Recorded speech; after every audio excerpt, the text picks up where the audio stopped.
આસામમાં કોલસાની ખાણમાં હજુ ફસાયેલા છે શ્રમિકો 300 ફૂટ ઊંડી ખાણમાં 9 શ્રમિકો ફસાયા છે।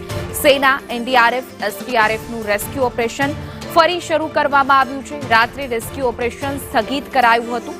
300 ફૂટ ઊંડી ખાણમાં પાણી ભરાતા ફસાયા છે શ્રમિકો। સોમવારથી કોલસાની ખાણમાં ફસાયેલા છે શ્રમિકો, જેની તાબડતોડ એનડીઆરએફ, એસડીઆરએફ અને સેનાની મદદથી રેસ્ક્યુ ઓપરેશન યથાવત છે।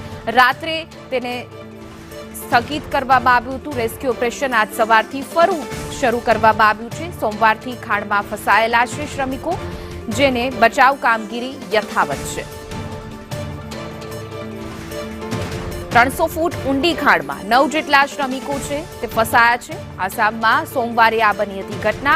ખાણમાં અચાનક પાણી ભરાવાના કારણે આ સમગ્ર દુર્ઘટના સર્જાઈ, જેમાં 9 જેટલા શ્રમિકો ફસાયેલા છે। એસડીઆરએફ અને એનડીઆરએફ અને સેનાની મદદથી રેસ્ક્યુ ઓપરેશન યથાવત છે।